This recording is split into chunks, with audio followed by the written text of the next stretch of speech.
Bueno, muchísimas gracias. 2 segundos ya. Ok. Bueno, de verdad muy contento de estar acompañándolos el día de hoy, pues en este maravilloso auditorio y en esta bella universidad que no tenía la oportunidad de conocer en mi vida profesional. Y también muy contento de poder compartir con ustedes algunas reflexiones sobre esos 3 conceptos que están detrás de la convocatoria en términos de investigación, vida, salud y bienestar, en donde creo yo que es uno de los temas más desafiantes que nos deja la pandemia de la enfermedad COVID-19, perdónenme que quiero el tiempo, y nos deja un legado de la pandemia, no solo en términos de una afectación o una reconversión de nuestros sistemas de salud en materia de prestación de servicios, sino en la necesidad de reconocer nuevas dimensiones para el área de salud pública y al mismo tiempo nos deja algunos legados muy importantes en materia de salud mental y en materia de algunos patrones epidemiológicos de morbilidad y mortalidad que se acentúan después de finalizada, entre comillas, la pandemia de la enfermedad COVID-19. Y uno de los elementos que me parece supremamente valioso es el que la salud y el bienestar tienen una relación supremamente importante. Muchas veces pensamos que el bienestar está completamente asociado con una percepción de la vida en la cual la mezcla de apreciaciones que tenemos como ciudadanos, llamémoslo así, alrededor de conceptos como el trabajo, la salud, la capacidad que tenemos de satisfacer nuestro plan de vida, pues no los vemos completamente agregados alrededor de ese concepto de bienestar. Y creo yo que ahí está uno de los elementos más importantes sobre los cuales yo quisiera hacer énfasis en la conversación del día de hoy, y es, desafortunadamente, se ha planteado en el país por algunos instantes de nuestra vida política reciente que contrario a crecer tenemos que decrecer, ¿sí? Pero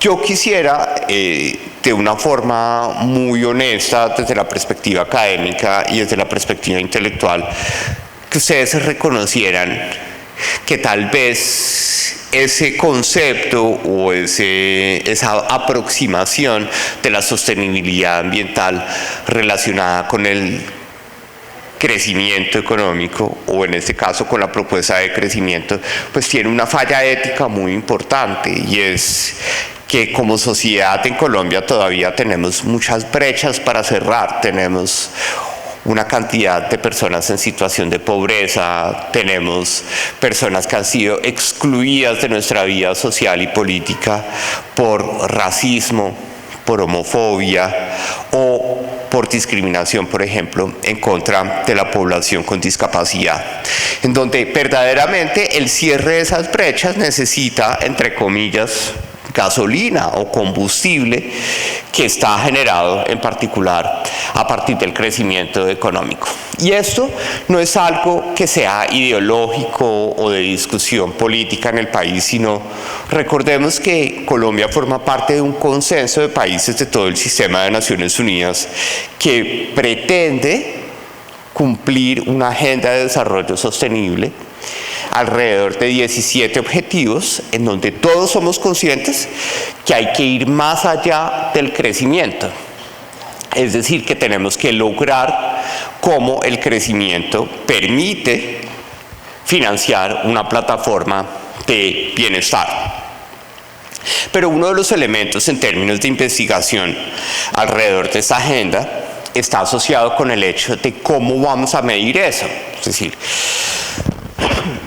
el crecimiento lo podemos medir fácilmente gracias a variables que ustedes conocen del DANE, como por ejemplo las cuentas nacionales, el Producto Interno Bruto, la productividad, pero el bienestar, si tenemos personas de la Facultad de Ciencias Humanas o de Ciencias Sociales, el bienestar tiene unas dificultades porque está basado en unas valoraciones subjetivas sobre cómo nos sentimos nosotros alrededor de la convivencia que tenemos con pares, pero al mismo tiempo con el ecosistema en el cual nosotros nos encontramos.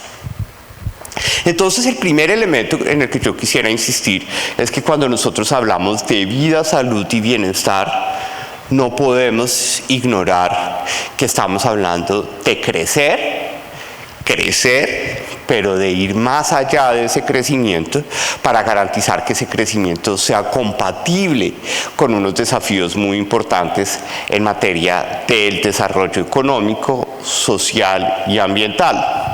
Y esto no es algo nuevo, o sea, algo que se ha generado a partir de la nueva línea política que tenemos en el país, sino es un consenso global que desde 2015 tenemos todos los países, en este caso 193 que formamos parte del sistema de Naciones Unidas, donde tenemos claro que alrededor del crecimiento no hay un fin, sino hay un medio para poder resolver las tensiones que se generan en materia del desarrollo económico, social y ambiental, pero particularmente pensando en lo que en el idioma o en la jerga del sistema de Naciones Unidas se llaman las 5 Ps, ¿sí? Porque son 5 Ps en inglés que al español la P de partnership traduce como alianzas, y es precisamente, somos conscientes que el crecimiento es un medio para poder garantizar que tengamos un desarrollo centrado en las personas, que sea consistente con el planeta, que esté basado en un principio de consolidar la paz, la prosperidad y sobre todo que lo construyamos a partir de alianzas. Eso no es una plataforma política y en eso no podemos olvidarnos de este tema. Esto es un consenso global sobre el cual nosotros queremos que el crecimiento, como lo insisto, sea un medio para garantizar estos 5 ejes centrados en la persona, en un lugar que es todo el ecosistema de nuestro planeta, pensando en que seamos sociedades prósperas en paz y que podamos construir alianzas. Alianzas que rápidamente se tienen que materializar en materia, valga la redundancia, de gestión del conocimiento alrededor no solo de las métricas de estos elementos, sino también de los impactos o la evaluación de los impactos de todas las decisiones que tomamos en la economía o en la sociedad o en la política para lograr estos 17 objetivos de desarrollo sostenible. Donde rápidamente el objetivo de desarrollo 3 es el que nos une en ese Congreso Internacional, ¿cierto? Y es cómo vamos a garantizar que los componentes de salud y bienestar centrados en la persona, no solo a través de hechos objetivos, sino de apreciaciones subjetivas, pueda ser protagónico dentro de esos fines últimos que tiene el crecimiento económico como medio para lograr estos objetivos. Y estos 17 objetivos de desarrollo sostenibles que tiene como un eje protagónico de lo que nos reúne el día de hoy, que en este caso es el objetivo 3 de salud y bienestar, pues rápidamente ese objetivo 3 tiene interrelaciones similares a las que ustedes veían en este diagrama que construimos precisamente en el grupo de economistas amigos del Chair, del secretario general de Naciones Unidas, para construir ese paradigma a lo largo de los últimos 5 años. Y salud y bienestar requiere que estos conceptos estén arraigados en la educación, que apalanquen aspectos de igualdad o equidad de género, que podamos hablar sin tabúes de la gestión menstrual, que podamos hablar sin tabúes de la salud sexual y reproductiva, que podamos hablar sin tabúes de la violencia basada en género, pero que al mismo tiempo esa salud y bienestar esté basada en que tengamos unas condiciones de acceso masivo a agua y saneamiento básico, ¿sí? Que es una prioridad muy importante que tiene el presidente Gustavo Petro, y sobre todo que se activa con el impuesto a las bebidas azucaradas, ¿sí? Todos somos conscientes que las bebidas azucaradas tienen unos impactos nefastos sobre la salud de las personas. Pero ¿qué hacemos en un país en el que el 40% de los hogares rurales no puede usar el agua de la llave para cocinar? O no tiene agua. Lo viví en Monpós. Yo tuve la oportunidad de vivir un mes en Monpós, y ustedes van a Monpós y piden el precio de una gaseosa 1,5 litros de uva marca X, ¿sí? Y piden el precio de una botella de agua con gas de 350 mililitros, y es más barata el 1,5 litros de gaseosa de uva, ¿sí? En lugares que no tienen acceso a agua potable, y por consiguiente el agua que compran en bolsa pues no se la toman, la usan para cocinar, ¿sí? La usan para hacer la sopa, ¿sí? La usan para hervir el agua para poder tomar un tinto, ¿sí? O para cualquier otro tipo de cosas. Entonces, ese tipo de dilemas que en lo personal en algún momento dijeron, es que Oviedo es un fariseo porque está en contra de los impuestos a las bebidas azucaradas. No estoy en contra de los impuestos a las bebidas azucaradas, pero no estamos... Si estuviéramos en un país en el que todo el mundo tuviera la posibilidad de servirse un vaso de agua de la llave al almuerzo, porque es más nutritivo que un vaso de gaseosa de uva, pues perfecto, ajustemos el estímulo tributario. Pero el hecho de que el 40% de los hogares rurales todavía no tenga acceso a agua para poder cocinar sus alimentos genera una restricción y una tensión muy importante de este concepto de salud y bienestar con las condiciones de agua limpia y saneamiento básico. Este tema de salud y bienestar se une rápidamente con el objetivo 9 de generar industria, innovación e infraestructura, porque necesitamos que los procesos productivos, como lo vi en un póster de la sala de exposición de póster, pues requieran que aquellos procesos productivos que son intensivos en mano de obra, ¿sí? Como el caso de una empresa de cerámicas aquí en Santander, pues facilite unos entrenamientos físicos por fuera del trabajo para que las personas tengan resiliencia a la hora de soportar cargas físicas en el desarrollo de su trabajo.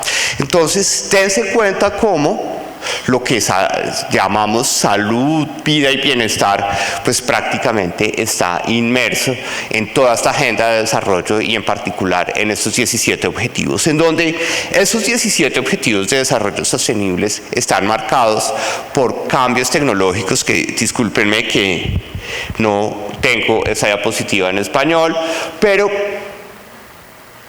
son cambios que rompen algunos paradigmas, y uno de los elementos más importantes en los que yo quisiera insistir en el marco de este congreso de investigación, pues está asociado con, discúlpenme que quiero cambiar de color, con el cambio demográfico y el cambio social. ¿Sí? Nosotros somos en Colombia una sociedad que ya no somos ajenos al proceso de envejecimiento, ¿sí? Y la política de salud pública y la política de inclusión económica y social de la población adulta mayor todavía no está clara dentro de las prioridades de política pública, ¿sí? Ejemplo: el presidente Gustavo Petro, de una forma loable, dice, vamos a darle 500.000 pesos a 1.300.000 adultos mayores pobres, ¿sí? Pero esos 500.000 pesos para 1.300.000 adultos mayores pobres, a lo largo del tiempo, los van a pagar ustedes, los jóvenes. ¿Sí? Entonces, un objetivo loable horizontalmente en el presente puede ser supremamente inequitativo para los jóvenes y los niños del país en este tema. Y ese principio de equidad intergeneracional desde las políticas de salud pública tiene un costo de implementación muy importante. ¿Por qué? Porque naturalmente todos estamos de acuerdo con que haya 500.000 adultos, perdón, que haya 1.300.000 adultos mayores que reciban 500.000 pesos al mes.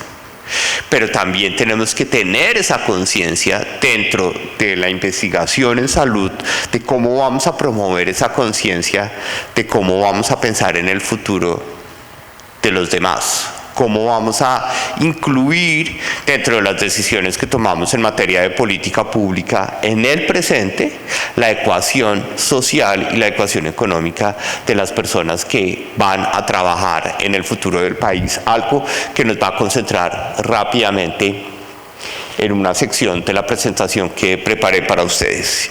Y esto rápidamente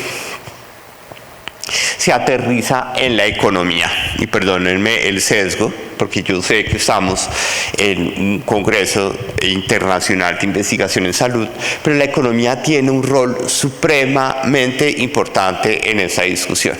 Y lo compartíamos con varios de sus profesores e investigadores para aquellos que son estudiantes o del equipo de la Universidad UIS en una conversación previa a esa charla en donde la interdisciplinariedad y sobre todo la dimensión económica de estos problemas de salud rápidamente tiene un rol trascendental en el futuro de salud pública. ¿Por qué? Porque recordemos que eso fue lo que nos puso en bandeja de plata la pandemia. ¿Sí?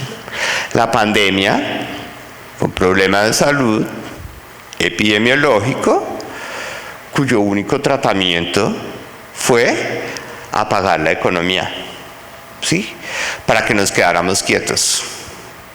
La primera vez, creo yo, que de forma masiva cualquier ciudadano, no importa su nivel educativo, entendió que la salud y la economía comparten cuarto, ¿sí? Y que verdaderamente algo que consideramos dado no necesariamente es tan evidente. Y por eso, en esa economía, entonces recuerden que a veces los economistas somos muy complicados, muy enredados, pero la economía está acá, ¿sí? Esta es una economía. Nosotros somos personas, hogares, que vendemos. Claro, algunos venden postres o donas, como lo vi en la universidad, pero la mayoría vendemos nuestro tiempo, ¿sí? Para recibir un salario. Y ese salario nos permite comprarle cosas a las empresas. ¿Y las empresas qué hacen? Pues compran el tiempo que nosotros vendemos para generar unos productos que nosotros consumimos. Allá van dos actores de la economía. Pero esos dos actores de la economía tienen tensiones. No siempre yo tengo tiempo para vender y no siempre las empresas tienen el producto que yo quiero para comprar. Por consiguiente necesitamos del sector financiero, ¿sí? Donde el sector financiero tiene un rol supremamente importante en el equilibrio entre salud, vida y bienestar.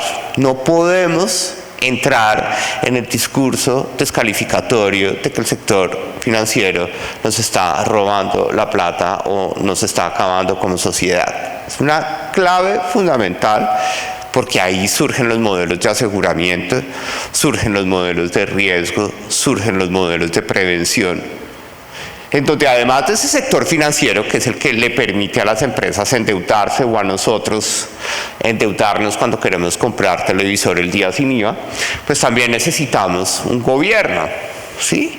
Que diga, bueno, como no todo el mundo ve el noticiero, pero como lo vieron ayer, una cosa cruel. En Colombia somos 51 millones de habitantes, ¿sí?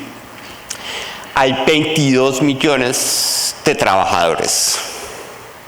solamente 12 millones son formales, ¿sí? Y de esos 12 millones que son formales, solo tenemos 3.6 millones de personas que declaran renta ante la DIAN, ¿sí? De un país de 51 millones, solamente el 7% de la población declara impuestos, ¿sí?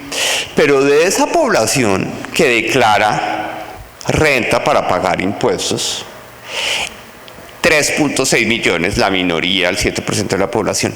El 10% más rico, ¿sí? Yo soy honesto, nuestro patrimonio es 100 veces más grande que del 10% más pobre de esta minoría de solamente 3.6 millones de declarantes de impuestos, ¿sí? Entonces, la inequidad que tenemos en nuestra sociedad, y sobre todo en la colombiana, es tremenda. Guarden ese número, somos 51 millones de personas, 22 millones de trabajadores, 12 millones de trabajadores formales y solamente 3.6 millones de personas que declaramos impuestos. Pero de los 3.6 millones, es decir, de esa minoría, somos el 7% aproximadamente, el 10% más rico tiene 100 veces más plata que el 10% más pobre, ¿sí?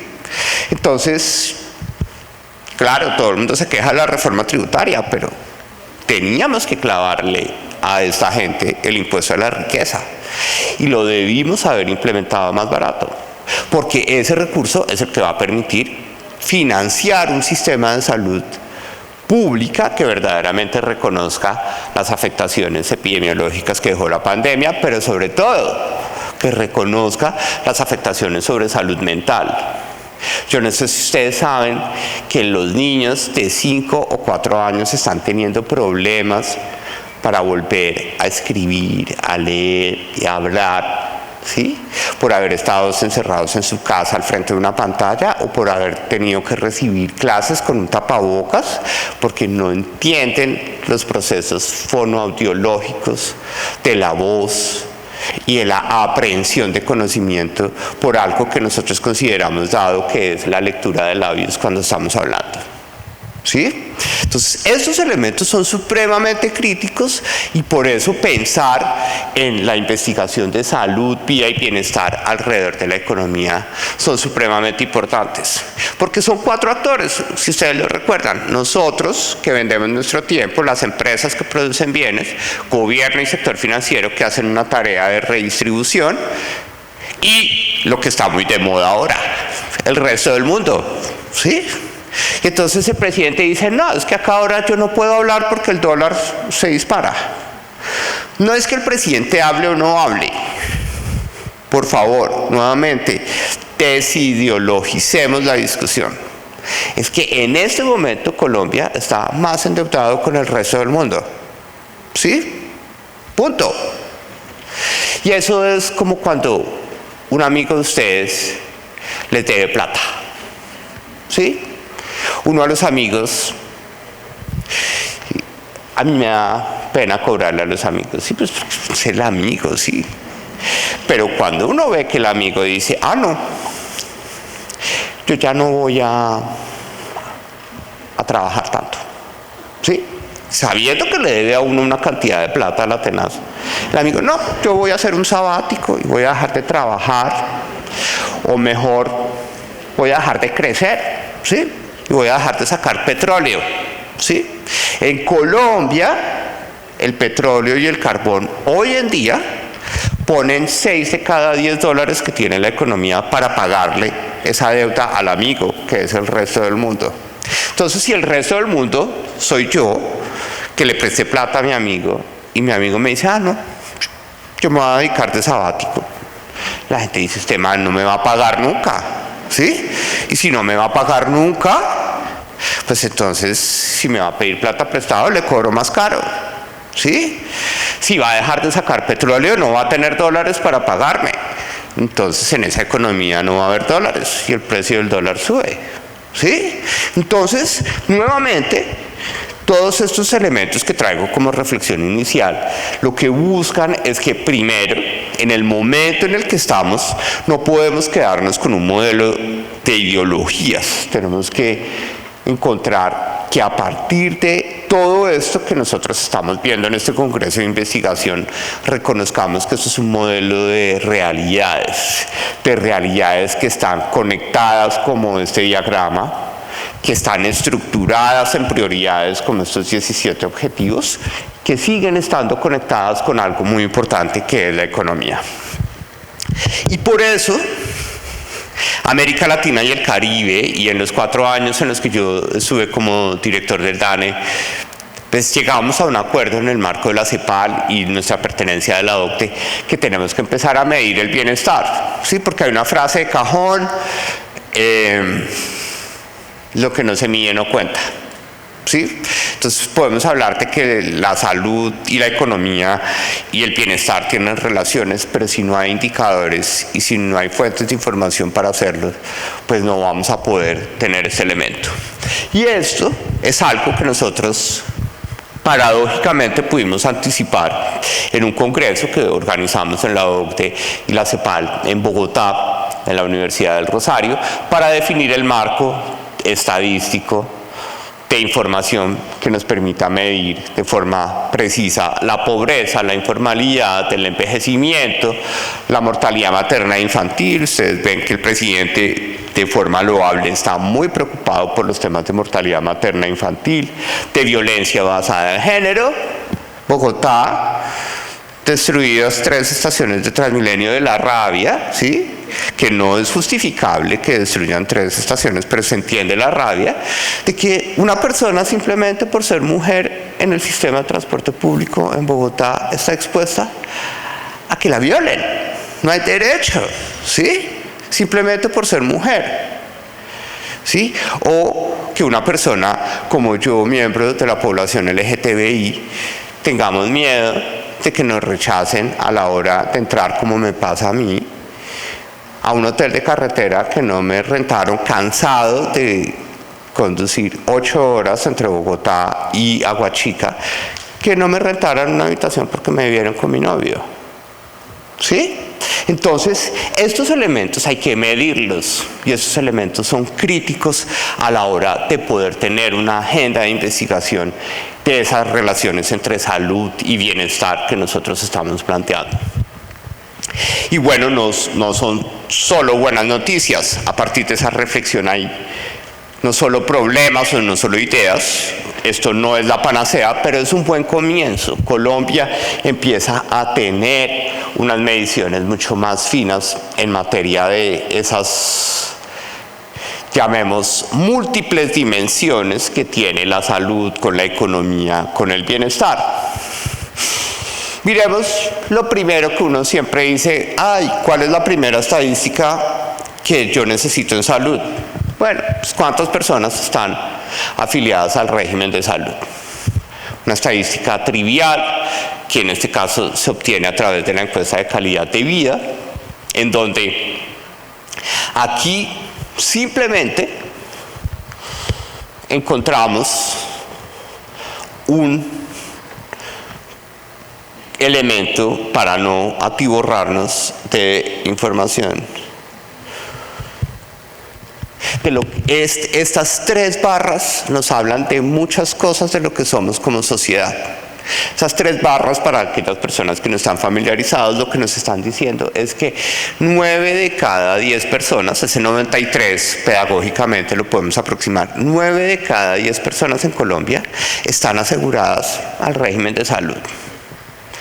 Entonces, por favor, venir a decir que somos el peor sistema de salud cuando tenemos una cobertura casi universal, no se dejen meter los dedos en la boca con ese tema, porque esa estadística no la tiene ningún otro país de América Latina y el Caribe comparable con el nivel de desarrollo que nosotros tenemos. ¿Cuál es el problema? El problema no es que el sistema de salud esté mal, es la economía la que está mal, ¿sí? Porque ustedes saben que somos una economía informal, ¿sí? Nosotros, muchos de las personas, recuerden la cifra que les dije, somos 22 millones de trabajadores en Colombia y solamente 12 millones somos formales. Es decir, solamente 12 millones estamos pagando pensión y salud de nuestro bolsillo. Bien sea compartido con nuestros patrones, yo ahora soy cuenta propia, afortunadamente ya no soy desempleado, soy cuenta propia, y yo tengo que pagar mes tras mes mi salud y mi pensión. El problema es que como país tenemos una economía que es altamente informal y por consiguiente, de esas 9 personas, aproximadamente el 93 a 9, pues 5 están en el régimen subsidiado, es decir, que no pagan nada, pero pueden ir a una sala de urgencias que sí, que tienen que esperar, que tienen que tal, pero reciben el medicamento, reciben la atención, reciben todo. Y 4 estamos contribuyendo al sistema. Esa ecuación que ustedes ven ahí, pues es mucho más inequitativa en el campo. Pero en el campo no es que podamos decir que las personas que viven en la zona rural estén desprotegidas. Miren el mismo 9, incluso más grandecito. Lo que sucede es que la ecuación en el campo es más dura de sostener. ¿Sí? Porque solamente 2, aproximemos, de cada 10 trabajadores en el campo contribuyen a seguridad social y pensión, en salud y pensión, y los otros 8 están en el régimen subsidiado. Entonces, esta gráfica, que es tradicional, nos muestra una relación muy fuerte entre salud y economía, y es que no es necesariamente que el sistema de salud que haya que llegar y apagar las EPS, como nos dicen que eso es un robadero de plata. Pero no sé, no tengo la información, pero cuando yo veo esto, podrá hacerlo, pero la cobertura la estamos garantizando, y sobre todo con un desbalance tan fuerte como es este en la zona rural. Y esto hay que empezar a leerlo con dinámicas departamentales, ¿sí? Porque los promedios distraen. Miren a Santander, nuestro departamento. Digo nuestro porque mi papá es de Málaga, o nació allá en Málaga, porque ya está muerto. Pero la mitad de personas en el departamento de Santander están afiliados al régimen contributivo. Es una buena noticia. ¿Eso qué muestra? No que el gobernador o los alcaldes hayan hecho algo, no. Que el sistema económico de Santander tiene una tendencia a ser más formal que informal. De pronto en Bucaramanga vemos más informalidad, pero vemos una mayor formalidad. Pero miren el caso del Chocó. En el Chocó menos de una persona contribuye de su bolsillo o aliado con su patrón a la financiación del régimen de salud. Entonces, esta heterogeneidad a nivel departamental lo que muestra es la necesidad de un esquema de aseguramiento, por Dios. Déjenlo claro. Ahí es donde viene el sector financiero y donde viene la realidad económica, ¿sí? Entonces, ayer nos dicen, no, es que ahora todas las drogas las rebaja, usted va a poder ir a drogas la rebaja y lo atienden si tiene dolor de dientes o si tiene dolor de barriga, y no solo le dan la pastilla, sino que lo atienden, ¿sí? Y eso va a ser el nuevo modelo de salud. Pero ¿dónde está drogas la rebaja? En Sucre, para cubrir a casi 9 personas de 10 que no contribuyen y que seguramente van a tener que ir a drogas la rebaja, a las 2 o 3 que existen en Sucre, a que los atiendan de forma primaria en salud. Esta heterogeneidad requiere aseguramiento y requiere una interacción entre el sector financiero y modelos específicos de riesgo en el sector salud. Pero ya el país no solo se queda en esa discusión, miren lo interesante. Nosotros ya contamos, gracias a la incorporación de bebidas azucaradas y alimentos ultraprocesados en la encuesta de calidad de vida, y ustedes, como estudiantes o investigadores, cuentan con los microdatos de esta información, ¿sí? Para entender por qué es cruel, ¿sí?, el problema de las bebidas azucaradas. 2 de cada 3 hombres mayores de 2 años en el país consumen bebidas azucaradas. Y mire cómo eso es casi igual en la zona urbana y en la zona rural, en donde en la zona urbana tenemos un problema de salud pública, pero en la zona rural tenemos más, es un problema de necesidad, ¿sí? Que las bebidas azucaradas son el sustituto de agua potable para beber, porque la poca que se compra en bolsa se usa para cocinar, ¿sí? Porque es el balance que tienen que hacer los hogares rurales. Y miren lo interesante es que podemos conocer nosotros la frecuencia.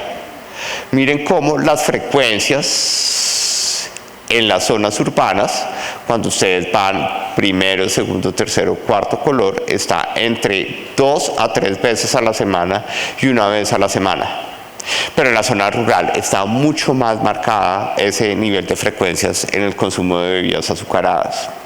En donde podemos ver qué pasa con los perfiles de frecuencia de hombres contra mujeres, ¿sí? En donde miren, las mujeres urbanas tienen un perfil de frecuencias menos concentrado que el de los hombres, que esta suma de estas 3 barras, que son 2 o más veces al día, 1 vez al día o 4 veces a la semana, en el caso de los hombres lo que estamos viendo es que casi el 30% de los hombres, 3 de cada 10 hombres mayores de 10 años, consume bebidas azucaradas casi todos los días, mientras que una mujer solamente el 25 o 26% de ellas. Entonces ya sabemos que los problemas de obesidad, que son problemas de salud pública, que son los más costosos porque se pueden prevenir, lo más costoso es atender, pues están concentrados en hombres y no necesariamente en mujeres. También podemos ver esto, que es lo que justifica y que es lo que uno quisiera que alguien hubiera mostrado en el Congreso o en el país, que justifica el impuesto a las bebidas azucaradas. Miren, las personas que consumen bebidas azucaradas, ¿sí? La mayoría de ellos consideran que su estado de salud es muy bueno. Es decir, ahí es donde nosotros podemos decir, tenemos un problema, ¿sí? Porque el hecho, como lo dicen ustedes, las personas que consumen, que dicen, porque recuerden que es la interacción de 2 preguntas, la pregunta del consumo de bebidas azucaradas y después el DANE le pregunta o nos pregunta a través de la encuesta de calidad de vida, ¿usted cómo siente su salud? Muy buena, regular o mala. Este que es un poco el activismo estadístico que ya me puedo dar el lujo, ya que no soy director del DANE, que antes me tocaba como ser muy fino en mi lenguaje. Eso es lo que necesitábamos que nos dijeran en el Congreso, ¿sí? Que el 62 de cada 3 personas que consumen bebidas azucaradas dice que su estado de salud está perfecto, ¿sí? Porque no es consciente de lo que les hablaba con la población adulta mayor, no es consciente de su futuro, ¿sí? No es consciente, como me dicen a mí muchos médicos, que el ser humano no retoña, ¿sí? A uno no le vuelve a salir el bracito y el piececito y no le vuelve a salir la ramita, no. Entonces, esta es la trampa más importante que tenemos desde el punto de vista de salud en las bebidas azucaradas. Y más aún, miren los datos lo que nos muestran. Miren, este color, el orden de los colores está en esta secuencia. Miren, para aquellas personas que dicen que el estado de salud es muy bueno, las 3 frecuencias más altas, es decir, 2 veces al día, 2 vasos de Coca-Cola al día, o un vaso de Coca-Cola al día, perdón, que haga la propaganda, o al menos un día sin tomar Coca-Cola, porque ese día toman trago, por ejemplo. Cuando toman estas 3 frecuencias y las suman visualmente, la altura de estos 3 colores más alta, ¿dónde está? Acá. ¿Sí? Eso es lo que llamamos el efecto Vive 100. Claro, una bebida energizante. No, yo me siento bien. ¿Sí?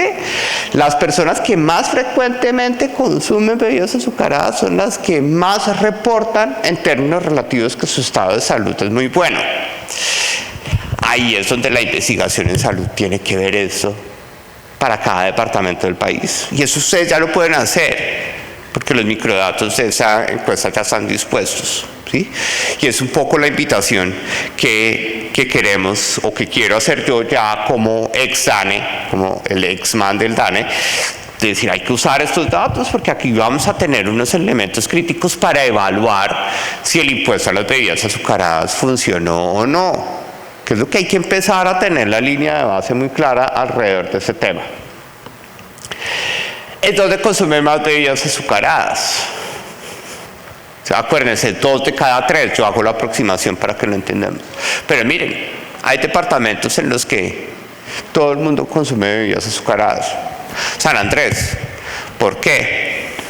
Pues porque el agua potable relativamente es más cara en San Andrés que una bebida azucarada gaseosa que llega legal o por contrabando al muelle, ¿sí? Entonces ahí es donde empezamos a ver cómo los lugares, acuérdense las 5 P's, personas, planeta, paz, prosperidad y alianzas, pues tiene que empezar a analizarse de forma significativa alrededor de esos temas. ¿En dónde se consumen menos bebidas azucaradas? En el Cauca. No es por pobreza, no es porque haya prevalencia indígena, sino porque el Cauca tiene una disponibilidad natural de agua potable en toda su hidrografía, que las personas pueden sacar agua del río o del pozo o de cualquier otro elemento. Estos temas que ustedes están viendo en la encuesta de calidad de vida, que tiene un capítulo de salud muy potente, ahora también les permite a ustedes entender qué pasa con el bienestar. Y estamos mal, ¿sí? Ustedes me escucharon a finales de abril diciendo, uy, la economía como creció 10.7%, la pobreza bajó un poquito. ¿Sí? Medida con las estadísticas del DANE, ¿sí? Mientras éramos 21 millones de pobres en 2020, en 2021 llegamos a 19.5 millones de pobres. Pero eso, debido a la pandemia, recuerden que la pandemia nos dejó un legado, nos rayó esto, ¿sí? Y muchas personas tienen un pesimismo muy marcado frente a la vida a partir de la pandemia, ¿sí? Objetivamente, el DANE dijo, sí, la pobreza, sí. Y mi anterior jefe salió, bajó la pobreza, sí. Sin reconocer que todavía no habíamos hecho una reducción significativa de la pobreza. Pero miren, la gente, ¿qué dijo entre 2020 y 2021? La gente se siente más pobre en 2021 que en 2020, ¿sí? Eso significa que las medidas de pobreza, de plata para poder comprar alimentos o pagar arriendo, tienen que ampliarse en el país, porque la pobreza tiene unas percepciones y unos elementos de calificación de bienestar, donde miren cómo 4 de cada 10 personas en 2020 decía, sí, me siento pobre, a secas. Es una pregunta a secas que no podemos descalificar. Algo supremamente importante en la investigación en salud, las percepciones bien medidas son un tesoro. Y esa es la realidad más crítica de lo que estamos viviendo como país. A pesar de que hubo crecimiento en 2021, la gente se siente más pobre. 4 de cada 10 personas en 2020 se sentía pobre y en 2021 casi 5 de cada 10, el 46.7% se sentía pobre. Y sí, ustedes se acuerdan que yo dije, no, y es que la pandemia solo afectó a las ciudades. Miren las personas del campo, cómo deterioraron su percepción, ¿sí? 6 de cada 10 personas se sentía pobre en 2020 y ahora 7 de cada 10 se siente pobre en 2021.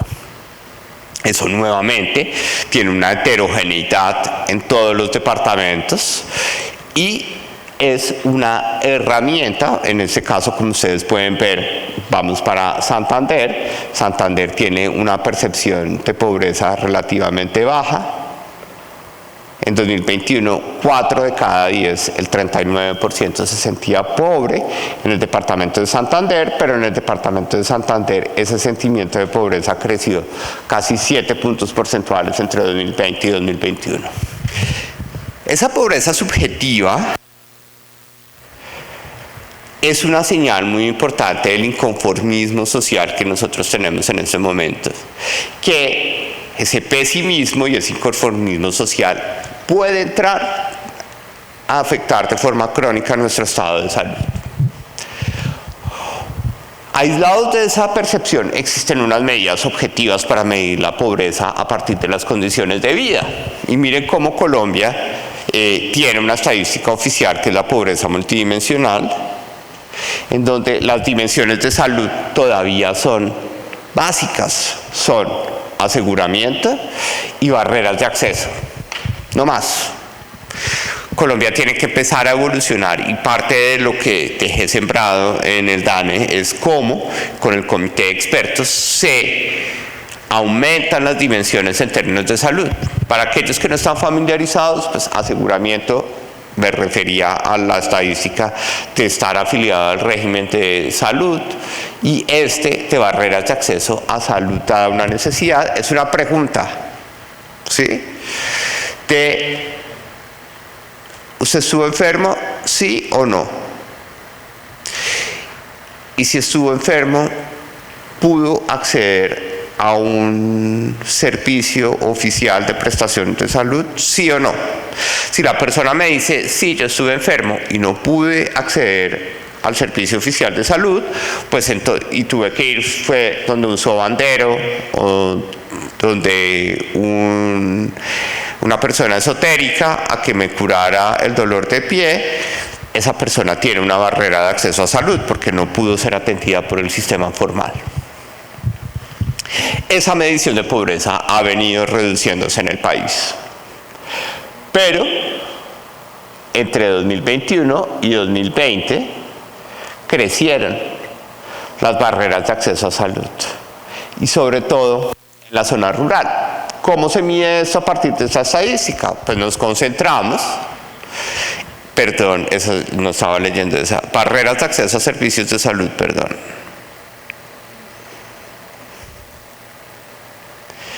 Para que lo veamos, barreras de acceso a servicios de salud, ahí la ven, se quedó quieta, 2,2, ¿qué significa este 2,2?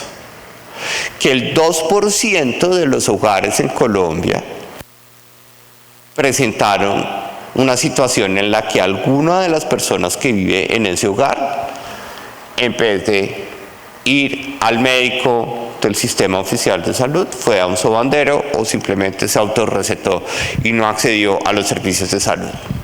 Esto es consistente, estas barreras son consistentes con un régimen de aseguramiento de más del 90% de la población. Pero miren la inequidad tan baja que hay entre la zona urbana y la zona rural.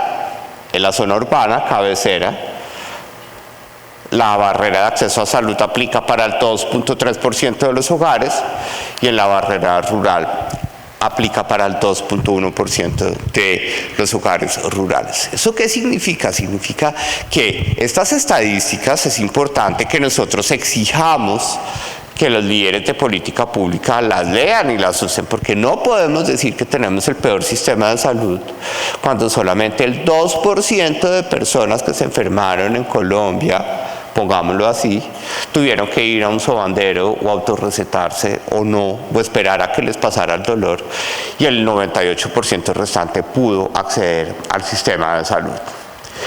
Esto también tiene una heterogeneidad departamental que es importante que sea tenida en cuenta en las investigaciones, por eso me parece muy valioso el ejercicio de tener diferentes facultades de salud aquí congregadas en este congreso para pensar el país de forma distinta. Vamos a saltarnos este tema. Ahorita vamos a bienestar. Yo les decía que medir el bienestar es difícil, ¿sí? Porque pasa lo que pasó conmigo, ¿sí? Todo el mundo me ve, dice, ese man es un gomelo, ¿sí? Tonto, que habla feo, que tiene voz de niña, que se cree la última Coca-Cola del desierto, que es estrato 20 y que nació en cuna de oro, ¿sí? Porque pensar quién soy yo requiere que yo me autorreconozca y exprese efectivamente quién soy yo. Y ustedes no están obligados a saber la totalidad de mi vida.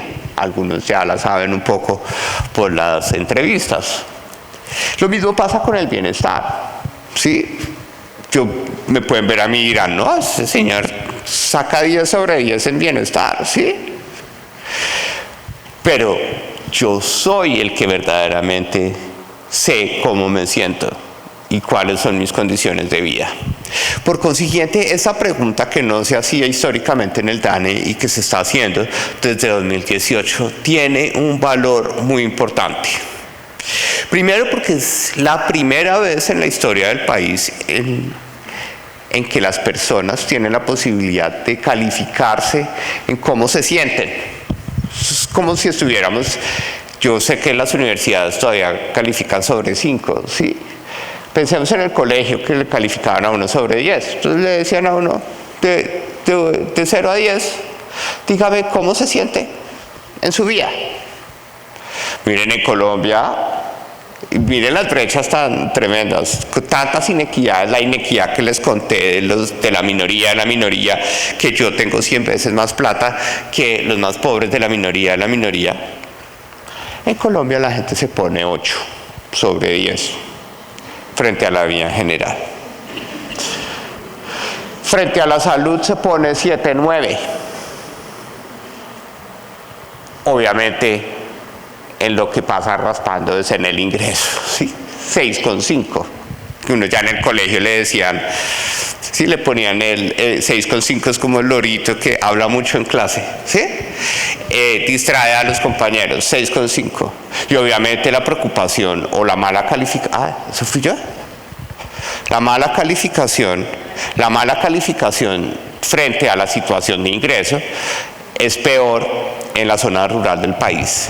Pero entonces, no vamos a entrar a la discusión boba de si somos el país más feliz o menos feliz del mundo, ¿sí? Vamos a partir de la evidencia. Esto también es una señal de que nosotros no hemos sido educados para expresar de forma asertiva cómo nos sentimos nosotros, ¿sí? Porque nos da pena decir que estamos tristes, porque entonces todo el mundo dice, ay, pero ¿por qué si usted lo tiene todo? ¿Sí? O nos da pena decir que es que estamos deprimidos, porque entonces ya, ay, no, está loco, vaya al psiquiatra o tómese una pepa, ¿sí? Aquí hay una barrera muy importante para la investigación en salud, porque tenemos que empezar a ver cómo la educación, el ODS de educación, nos va a ayudar a ser más asertivos a la hora de expresar esas calificaciones. Y mire que cuando veíamos una heterogeneidad, por ejemplo, en la pobreza, mire la curva de la pobreza tan marcada, ¡fa! Pero mire la curva de la calificación sobre la vida en general. Sí, en ese curso el profesor es madre, ¿sí? Casi todo el mundo tiene más de 8 en calificación, todo el mundo está feliz, incluso en el Chocó, con tantos problemas que sabemos que tiene el Chocó, 7,8. Y miren, curiosamente, los que más rajan su vida en general propio con calificación de 7 son los habitantes de Nariño, ¿sí? Entonces, empezar a aprovechar estas estadísticas, obviamente yo tengo un sesgo porque viví 4 años soñado con todo esto, pero eso es muy valioso, porque eso lo que muestra verdaderamente es el potencial que tiene la investigación en salud relacionada con esos ejes de vida y bienestar que son los temas agregadores de esta conversación. Ahora miremos qué pasa si lo que hace la gente en la vida vale la pena, ¿sí? Recuerden, les voy a poner una cifra de decoración.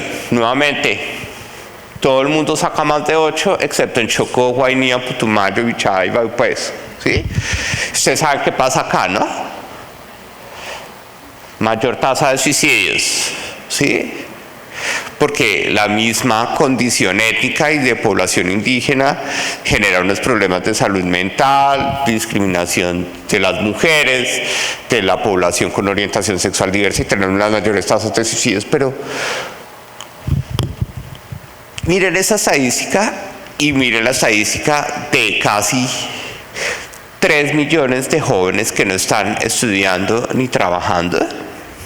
Es decir, que están perdiendo su vida porque no están ni acumulando capital humano ni contribuyendo al crecimiento de la economía.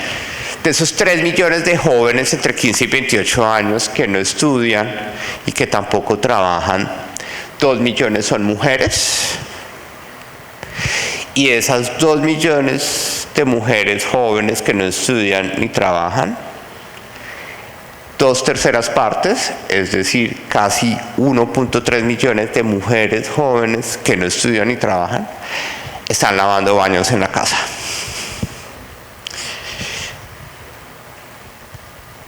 Y todo el mundo saca más de 8 frente al sentido de que las cosas que están haciendo en la vida valen la pena.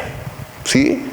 Una brecha tremenda que muestra efectivamente las apreciaciones, llamémoslas analfabetas, de nuestros sentimientos o de nuestra salud mental en nuestra sociedad, que tenemos que lograr que cambie, sobre todo en las futuras generaciones de Colombia.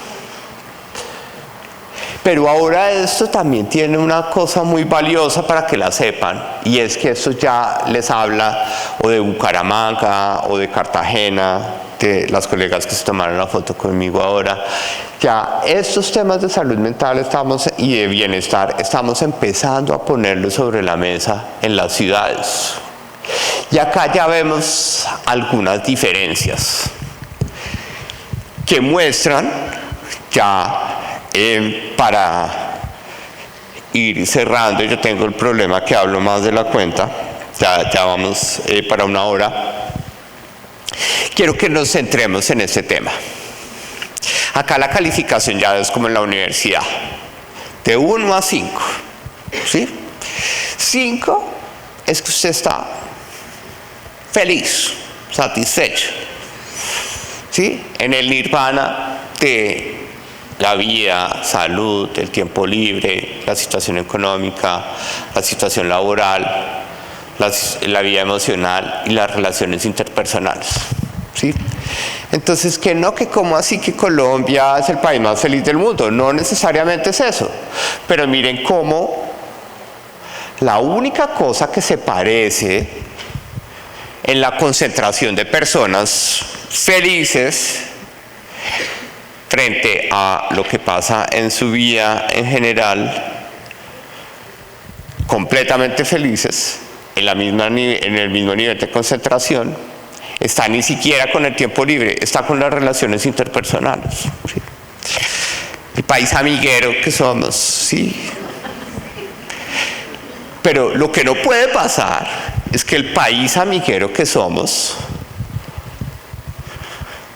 sea tal que no es de burlarnos de nosotros mismos, sino de preocuparnos.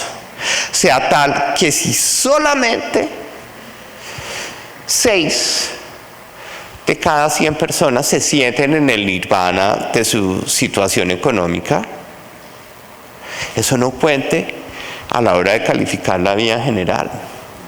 ¿Sí? Entonces, esto para mí es una reflexión supremamente valiosa de ese atributo que creo, curiosamente me tocó preguntar yo por qué estoy acá esta mañana, si yo no sabía cómo me habían invitado ni por qué había aceptado la invitación ni nada. Yo creo que es eso lo que está detrás, ¿sí? Esos 3 nombres de salud, vida y bienestar son supremamente importantes. No podemos quedarnos en la trampa de que, ¿cómo así que somos el país más feliz del mundo?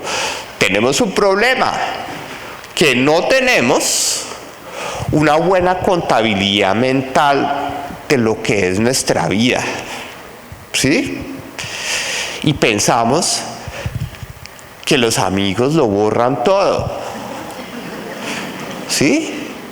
Y pensamos que la situación económica no cuenta a la hora de sacar un promedio, de pasar o no pasar el semestre frente a la vida general, ¿sí? Y esto ya se puede leer para cada una de las ciudades del país. Y esto ya se puede ver en el tiempo.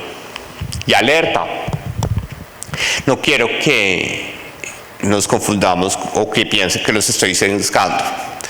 Aquí estoy acumulando la altura, es la suma, a pesar de que acá diga 40 y acá diga 40, esto se lee en 80, porque estoy acumulando la gente que está completamente soñada y la que está bien, ¿sí? Calificación 4 y 5, los pilos o los contentos en materia de la vida general.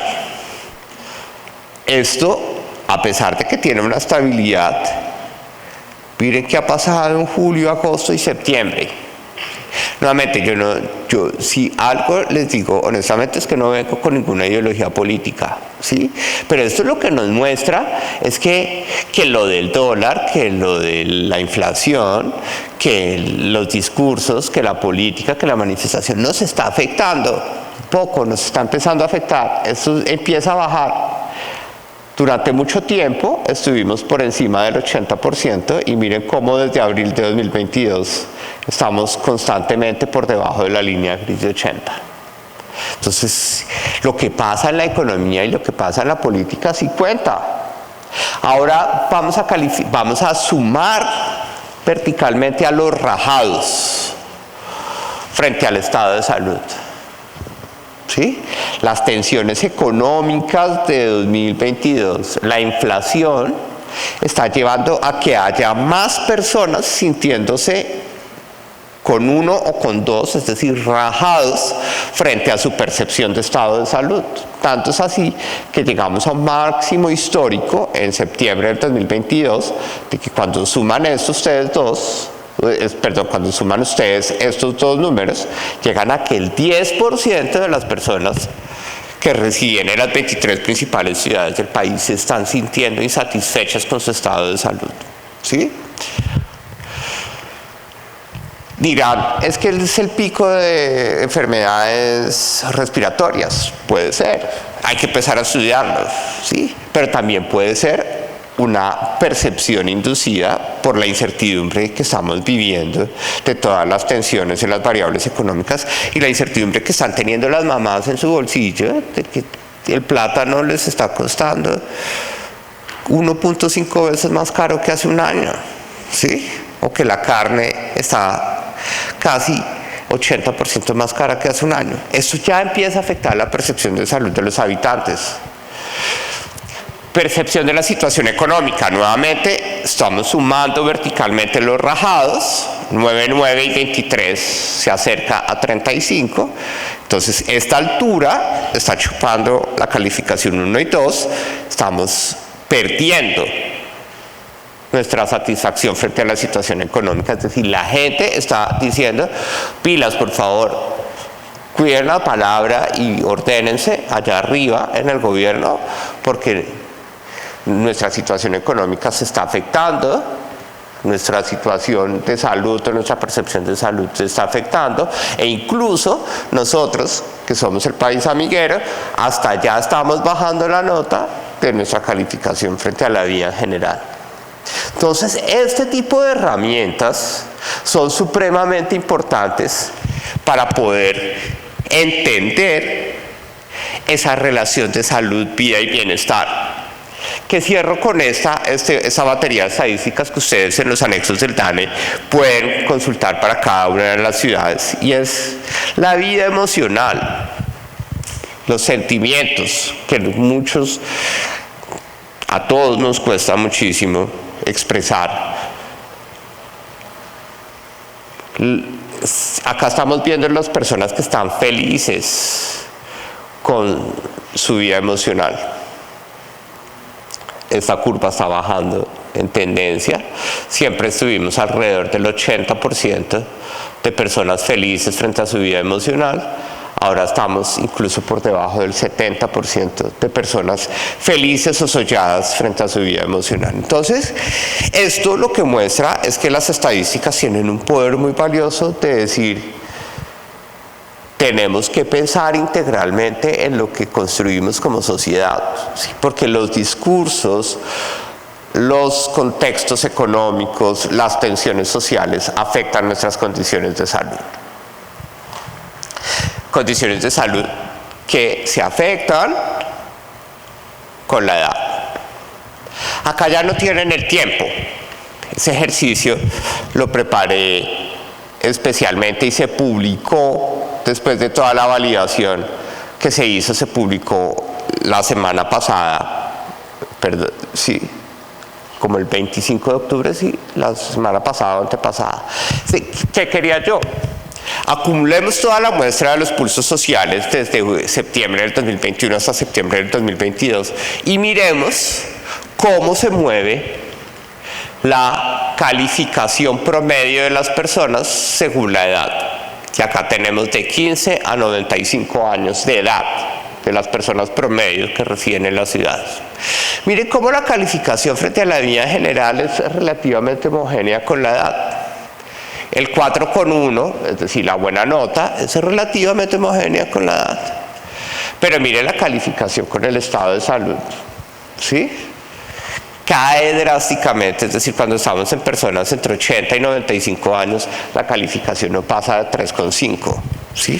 Entonces, reconocer el enfoque interseccional de estas medidas de bienestar o de percepción se vuelve supremamente importante. Eso pasa con el estado de salud. Miren con la situación económica, todos, hasta los adultos mayores y los jóvenes, le ponen una calificación en promedio de 3. Pero frente a la situación laboral, los adultos mayores rajan más su situación laboral. Entonces, ¿qué está diciendo esto? Tenemos que buscar romper ese paradigma de que los adultos mayores le quitan puesto a los jóvenes. Tenemos que lograr que ellos puedan trabajar, porque la esperanza de vida en el país ha incrementado. Tenemos que permitir que se desarrollen actividades que incluyan a la población adulta mayor. Y miren lo que pasa con las relaciones interpersonales, ¿sí? La vida emocional cae más, los sentimientos o las malas calificaciones sobre la vida emocional, incluso 3,8 sobre 5 es una buena nota, son más frecuentes en las personas adultas mayores, mientras que las relaciones interpersonales tienen un criterio relativamente homogéneo con la edad. Esto es clave a la hora también de pensar o de hacer focos específicos de salud mental en cada una de las ciudades. Esto que lo traigo en promedio porque si no, no terminaría mi presentación. Ya ustedes tienen estadísticas de qué está pasando en cada ciudad del país en materia de personas que se sienten preocupadas, cansadas, irritables, solas, tristes, con dolores de cabeza, dificultades para dormir. Les da la taquicardia sin hacer nada, no sintieron sentimientos positivos o que simplemente están bien. Esto se mide en el tiempo y entonces miren cómo la preocupación o nerviosismo está creciendo tanto en hombres como en mujeres desde abril de 2022. ¿Sí?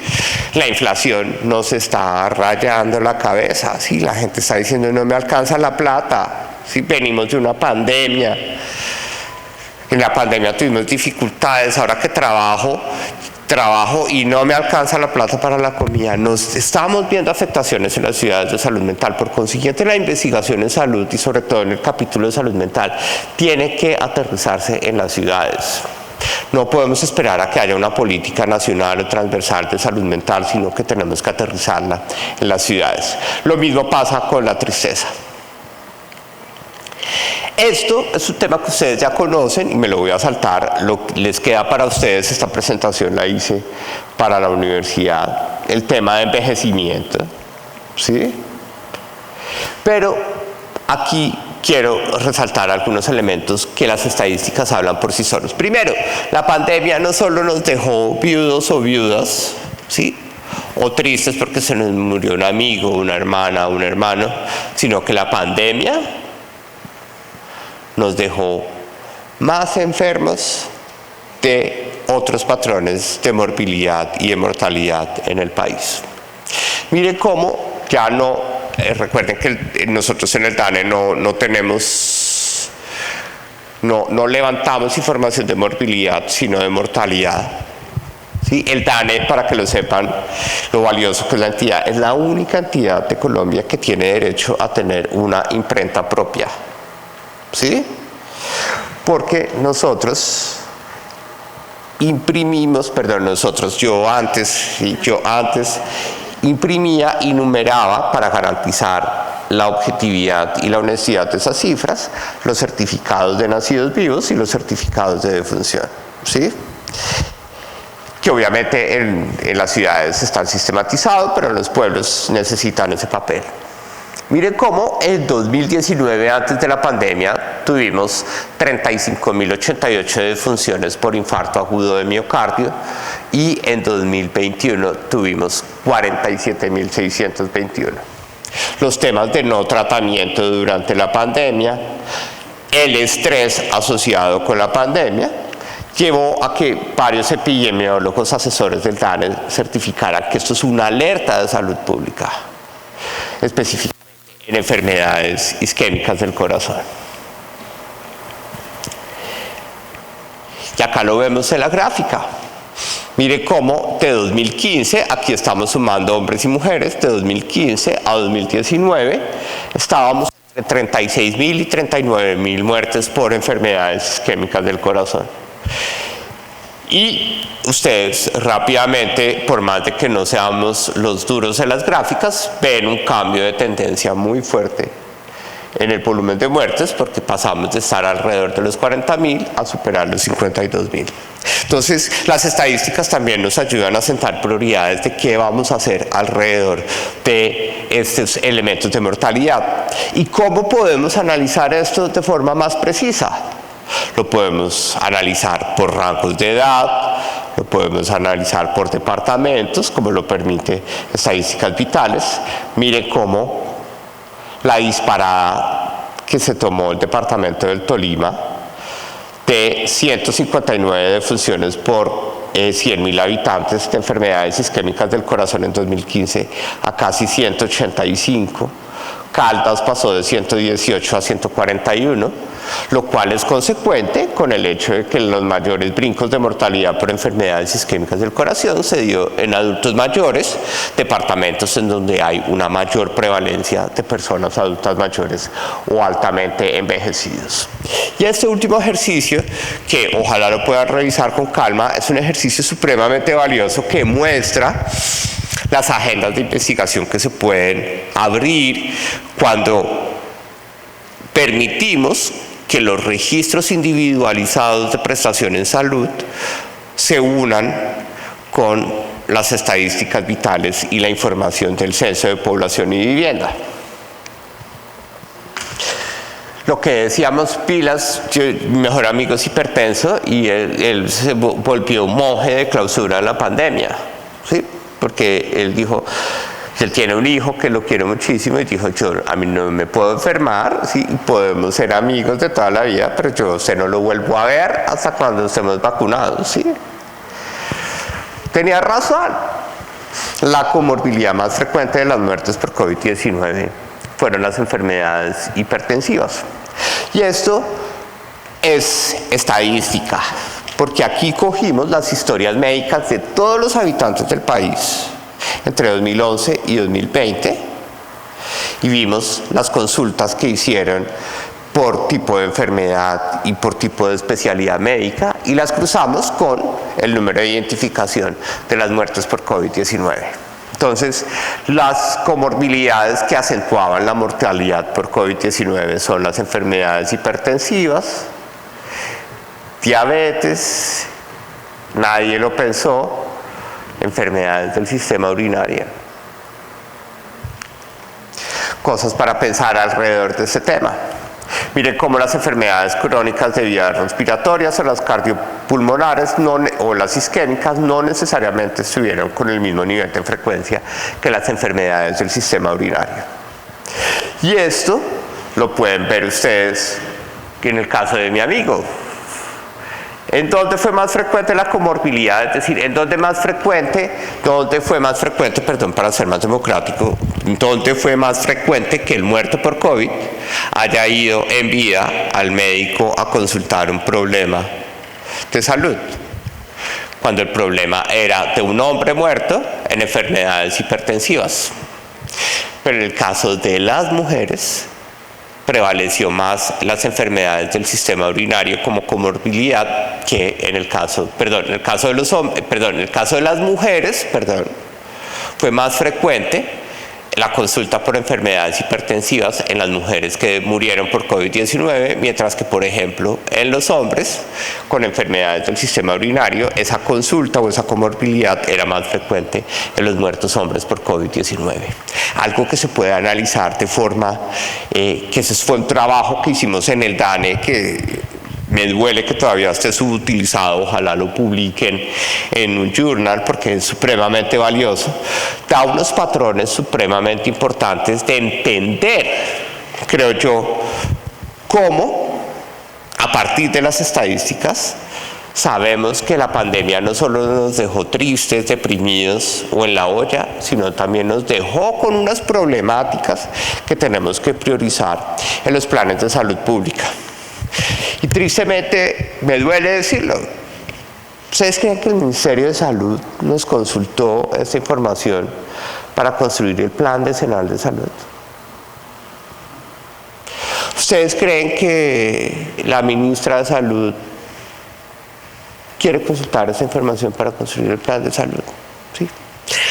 Entonces, ahí hay una responsabilidad que cierro yo, y es la responsabilidad que tienen ustedes desde la academia y desde la investigación, y es utilizar esto para promover un activismo mucho más claro de las estadísticas, de las evidencias y de los hallazgos científicos que ustedes tienen para transformar la política pública y que efectivamente podamos tener claro cómo salud, vida y bienestar pues están en una misma olla, y por consiguiente tenemos que equilibrar las decisiones que tomamos en la economía, en lo social o en lo ambiental para garantizar la integralidad de esas tres dimensiones. Discúlpenme que me pasé un poco del tiempo.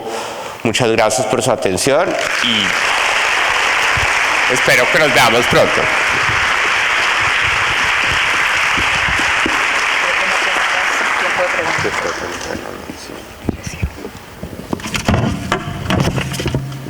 Gracias, doctor Oviedo. Lamentablemente no tenemos espacio para las preguntas porque el doctor Oviedo sale de aquí directo para el aeropuerto. Entonces, nuevamente pido un aplauso para él por su tiempo y por estar acompañándonos en este encuentro.